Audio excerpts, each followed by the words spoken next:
इंदौर में श्री सकल पंच फूलमाली समाज के द्वारा आगामी सामूहिक विवाह सम्मेलन 2026 की तैयारियों को लेकर समाज की धर्मशाला में एक महत्वपूर्ण बैठक आयोजित की गई।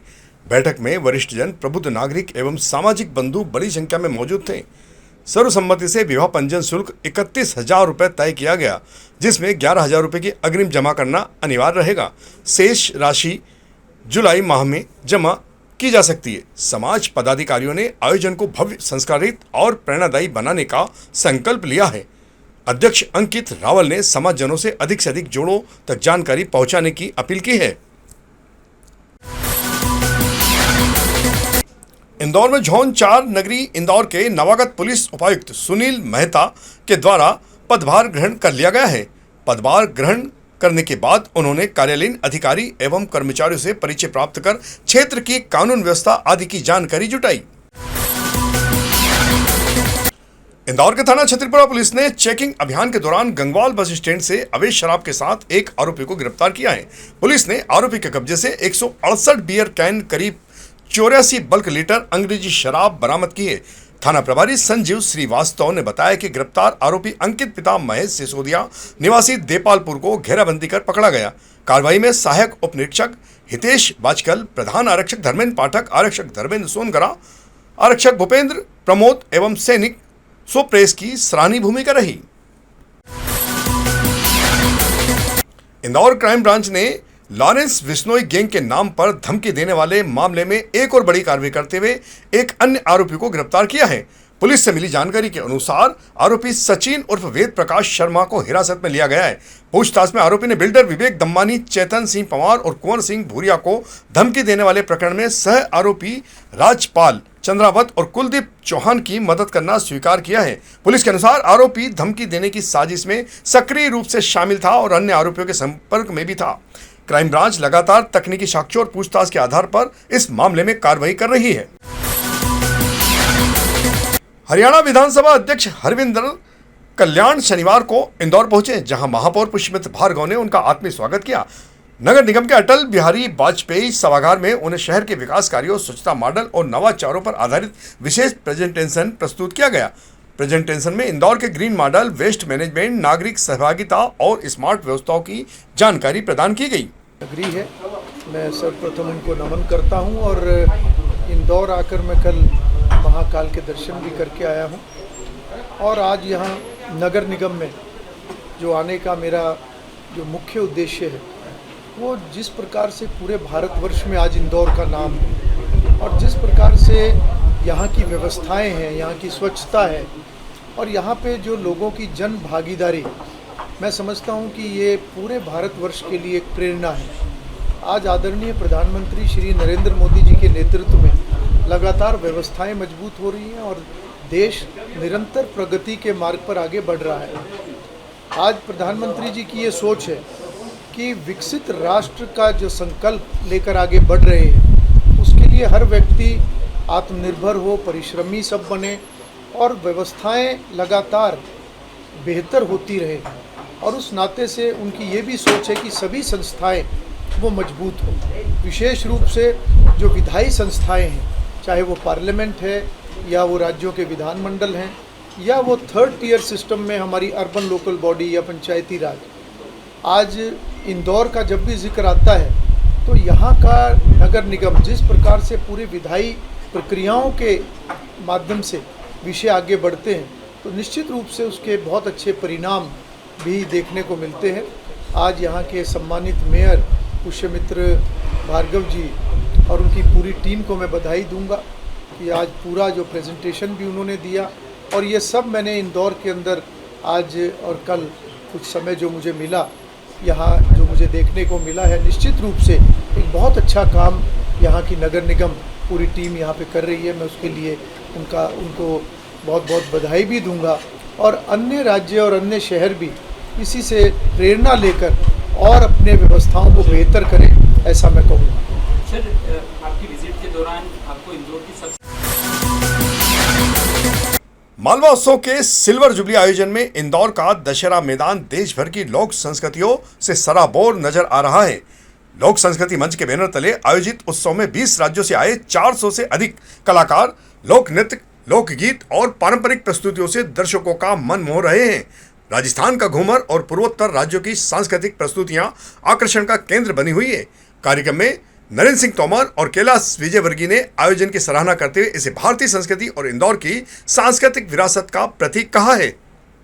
पिछले 25 वर्षों से लोक संस्कृति मंच द्वारा मालवा उत्सव का आयोजन किया जा रहा है और प्रत्येक वर्ष पूरे देश भर के 20 राज्यों के लोक कलाकार अपनी प्रस्तुतियां देते भी और देखते भी हैं। तो ये कलाकारों का कुंभ है। इस बार भी 400 से ज्यादा लोक कलाकार 20 राज्यों से आए हैं, जो अपनी कला का प्रदर्शन दशहरे मैदान पर प्रतिदिन शाम को 7:30 बजे से करते हैं। यह कार्यक्रम 12 तारीख तक चलेगा। इसके साथ साथ शिल्प मेला भी है। लगभग 300 शिल्पी हैं जो अवार्डी है, जो अपनी कला का प्रदर्शन भी कर रहे हैं, बिक्री भी कर रहे हैं और बच्चों के लिए झूले व्यंजन तो ही सही तो उत्साह का वातावरण है। प्रतिदिन देख रहे हैं हम, लगातार हमारे जो दर्शक है, कला प्रेमी, वो लगातार बढ़ रहे हैं। मालवा उत्सव का सबको उत्साह रहता है देखने के लिए, वो उत्साह देखने को मिल रहा है।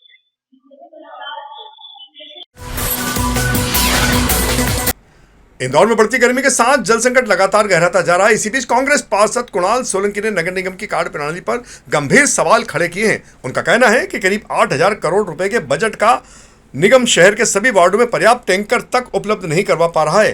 कुणाल सोलंकी ने आरोप लगाया कि निगम में लगातार आयुक्त बदलने से योजनाओं और व्यवस्थाओं की निरंतरता प्रभावित हो रही है। उन्होंने कहा कि पिछले 4 वर्षों में कई आयुक्त बदल गए, जिससे शहर की समस्याएं बढ़ती चली गई और आम जनता को परेशानियों का सामना करना पड़ रहा है।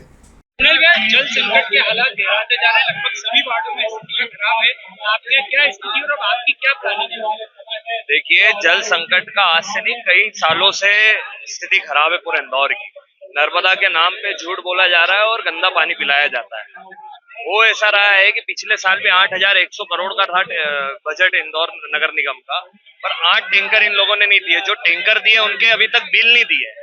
तो इस साल 8,400 करोड़ का जो बजट आया है, उसमें 8 टैंकर एक वार्ड में नहीं दे पा रहे हैं। तो ये 85 वार्डों में क्या टैंकर दिए होंगे इन लोग।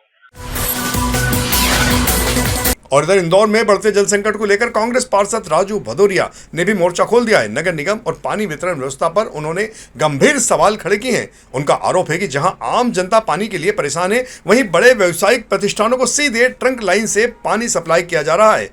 राजू भदौरिया ने कहा कि शहर की टंकियों में इतना पानी नहीं है कि टैंकर तक भर सके। ऐसे में टैंकरों से व्यवस्था संभालने के दावे केवल दिखावा साबित हो रहे हैं। उन्होंने कई टंकियों को लेकर भी सवाल उठाते हुए कहा कि उन्हें पर्याप्त पानी उपलब्ध नहीं कराया जा रहा, जिससे कई इलाकों में लगातार जल संकट गहराता जा रहा है और जनता काफी परेशान हो रही है। इसमें सबसे बड़ी फेलोरिटी नगर निगम की है, जहाँ पर बहुत सारी जालसाजी है। रेडिशन होटल, अपना मैरियट होटल, सायाजी होटल, ऐसे बड़े बड़े छोटे होटल जितने हैं, इनको डायरेक्ट किसी को 3 इंची किसी को 4 इंची से डायरेक्ट पानी का सप्लाई है ट्रंक लाइन से, जबकि ये देखिए ट्रंक लाइन से सप्लाई नहीं होना चाहिए। यहाँ से 30 रुपये लीटर में पानी मिल रहा है इनको और जनता परेशान हो रही है। टैंकर की जो व्यवस्था ये कहते हैं, टैंकर जब भरेंगे जब टंकी में पानी होगा। जब टंकी में पानी नहीं होगा तो टैंकर कहाँ से भरेंगे? अभी जैसे मेरी टंकी है, सुबह 10 बजे से टंकी बंद है, अब 3 बजे पानी चालू होगा। तो टैंकर भरेंगे जब ही ना, जब टंकी में पानी होगा। अब राम की वाले टंकी नहीं भर रहे हैं तो पानी का टैंकर सप्लाई कैसे होगा? इसके कारण पानी की क्राइसिस हो रही है। इंदौर के अतुल्य आईटी पार्क में महिला उद्यमियों के लिए एक्सपोर्ट अवसर, चुनौतियां, समाधान विषय पर विशेष बैठक आयोजित की गई। कार्यक्रम में सांसद शंकर लालवानी की मौजूदगी में बड़ी संख्या में महिला उद्यमियों ने हिस्सा लिया। बैठक में एक्सपर्ट्स ने pharma, IT, food processing, handicraft, garments और इंटीरियर डिजाइनिंग सहित विभिन्न सेक्टरों में एक्सपोर्ट की संभावनाओं और वैश्विक बाजार की मांग की जानकारी प्रदान की। कार्यक्रम में महिलाओं को आत्मनिर्भर बनाकर अंतर्राष्ट्रीय व्यापार से जोड़ने पर भी जोर दिया गया। हाँ, सांसद सेवा संकल्प के अंतर्गत आज ये एक्सपोर्ट पे एक सेशन किया गया था, जिसमें इंदौर शहर के एंटरप्रेन्योर्स ने पार्टिसिपेट किया और बहुत सारी इन्फॉर्मेशन इन लोगों को मिली। जैसे कुछ नए जो लोग हैं जो एक्सपोर्ट में आना चाहते हैं, तो कैसे कंपनी को रजिस्टर्ड करना है, कैसे लाइसेंस लेना है। जो ऑलरेडी एक्सपोर्ट कर रहे हैं उन लोगों की बहुत सारी क्वेरीज थी, बायर्स को लेके, जेन्युइन बायर्स को लेके, रिस्क को लेके, जो एक्सपोर्ट करने में जो फंड आता है उसकी रिस्क को लेके। तो वो सारे सोल्यूशन आज मिले हैं और आज बहुत इन्फॉर्मेशन हम लोगों को मिली है और डेफिनेटली हम लोग एक्सपोर्ट पे कुछ अच्छा करेंगे आगे।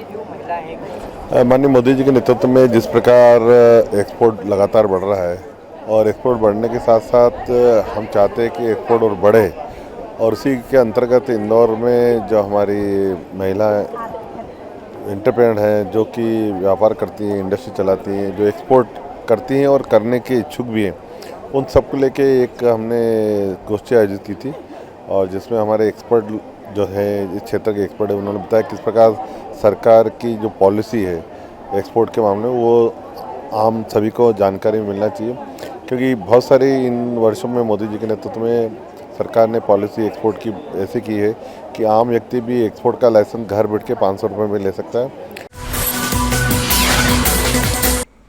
शनिवार को संपन्न नेशनल लोक अदालत के तहत इंदौर नगर निगम ने संपत्ति कर और जल कर में बड़े बकायेदारों को राहत दी है। निगम मुख्यालय से लेकर सभी जोनल कार्यालयों तक विशेष काउंटर बनाए गए, जहां नागरिकों को सरचार्ज में छूट और टैक्स संबंधी जानकारी दी गई। निगम के अनुसार 50,000 रुपये तक के बकाया पर 100% और 50,000 से 1 लाख तक 50% बकाया पर छूट दी गई है। लोक अदालत में तो हमेशा यही अपील है कि जून तक 6% का रिबेट है। मेरा सबसे आग्रह है कि इस शहर को मजबूती देने के लिए, आत्मनिर्भर बनाने के लिए इंदौर की जनता हमेशा एक कदम आगे रखती है, और इस समय छूट लेने का अवसर है, तो 6% की रिबेट जो प्रॉपर्टी टैक्स में मिल रही है उसका लाभ ज़रूर लें। राष्ट्रीय लोक अदालत का आयोजन शनिवार को इंदौर जिला कोर्ट में किया गया। वर्ष की दूसरी राष्ट्रीय लोक अदालत में बड़ी संख्या में लंबित और प्री लिटिगेशन मामलों की सुनवाई के लिए रखे गए थे। न्यायाधीश अजय श्रीवास्तव ने बताया कि विभिन्न कोर्ट में लंबित करीब 11,500 मामलों और लगभग 70,000 प्री लिटिगेशन प्रकरणों की सुनवाई की गई। इसके लिए 83 खंडपीठों का गठन किया गया था। लोक अदालत में बिजली, ट्रैफिक, नगर निगम, बैंक और इंश्योरेंस सहित कई विभागों के मामलों का निराकरण आपसी सहमति से किया गया। ये वर्ष की दूसरी नेशनल लोक अदालत है। इसमें हम लोगों ने न्यायालय में लंबित करीब 11,500 केसेस रखे हैं। प्री लिटिगेशन के लगभग 70,000 केसेस हैं और 83 खंडपीठ बनाई गई हैं। इसमें विद्युत से संबंधित मामले, विद्युत चोरी वाले, बैंक लोन रिकवरी वाले मामले, मोटर यान सड़क दुर्घटना के मामले, जमीन जायदाद से संबंधित ऐसे मामले जो वर्षों से हम लोग के यहाँ चल रहे हैं, हम लोग पूरे प्रयास कर रहे हैं वो निपटें, राजस्व वाले मामले, और इसमें जो समझौता योग्य आपराधिक मामले हैं जिनमें कानून की दृष्टि से समझौता किया जा सकता है वो मामले, और कंपनसेशन के जितने नेचर के मामले हैं जिसमें समझौता किया जा सकता है वो मामले रखे हैं। और उम्मीद है कि ज़्यादा से ज़्यादा प्रकरणों का हम लोग एक ही दिन में निराकरण कर पाएंगे। इसके लिए मैं आप लोगों को और पूरी मीडिया को भी साधुवाद और बहुत धन्यवाद देता हूं कि इसके प्रचार प्रसार में आप लोगों की काफ़ी मदद रही है, काफ़ी सहयोग रहा है, जिससे हमको इसको सफल बनाने की दिशा में बहुत सहयोग मिला है। कितनी छूट दी? और इधर एक अच्छी खबर आ रही है इंदौर के एमवाई अस्पताल से। एमवाई अस्पताल में स्वास्थ्य सेवाओं को मजबूती प्रदान करने के लिए अत्याधुनिक CT/MR मशीनों का शुभारंभ किया गया। कार्यक्रम में सांसद शंकर लालवानी और विधायक गोलू शुक्ला मौजूद थे। अस्पताल के कैजुअलिटी विभाग में शुरू की गई ये मशीनें सड़क दुर्घटना, सिर की चोट, ब्रेन इंजरी और न्यूरो ट्रामा जैसे गंभीर मामलों में तेजी से जांच करने में मदद करेगी। रेडियोलॉजी विभाग की निगरानी में मशीनों का संचालन होगा। अस्पताल प्रबंधन के अनुसार आयुष्मान योजना और MLC मरीजों को यह सुविधा निःशुल्क उपलब्ध कराई जाएगी। आज किस तरह का जो है सुविधा आज मिलने जा रहा है? मध्य प्रदेश शासन की स्वयं की ही CT और MR दोनों मशीनें हम शुरू करने जा रहे हैं एमवाई अस्पताल के कैजुअलिटी डिपार्टमेंट्स में। और ये आज बड़ा हमारे मरीजों के लिए, इंदौर शहर के लिए बड़ा ही शुभ दिन है कि हम शासन द्वारा ही CT/MR मशीन्स हमने लगाई हैं।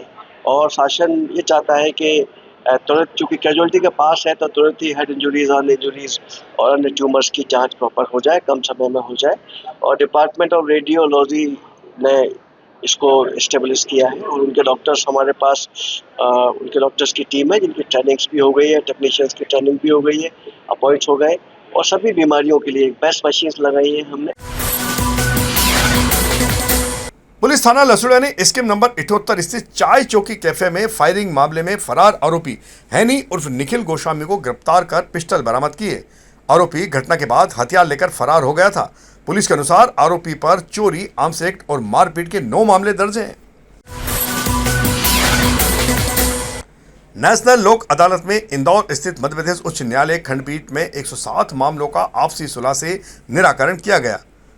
शनिवार को लोक अदालत में कुल 318 प्रकरण सुनवाई के लिए रखे गए थे, जिनमें लगभग 47,53,000 रुपए के अवार्ड पारित हुए और 587 पक्षकार इस दौरान लाभान्वित होना बताए जा रहे हैं।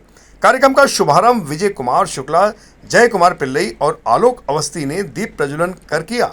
लोक अदालत में सिविल, रिट, क्रिमिनल और MSCTC सहित विभिन्न मामलों का निराकरण हुआ है। तो यह थी हमारी आज की प्रमुख खबरें। खबरों का सिलसिला आगे भी जारी रहेगा। इंदौर से जुड़ी ताजा और महत्वपूर्ण जानकारियों के लिए आप हमारे दोपहर न्यूज चैनल से लगातार जुड़े रहने के लिए सबसे पहले इसे सब्सक्राइब करें। यदि आपके पास भी कोई महत्वपूर्ण खबर या जानकारी हो तो आप दोपहर न्यूज चैनल पर दिए गए नंबर के आधार पर संपर्क कर सकते हैं। धन्यवाद।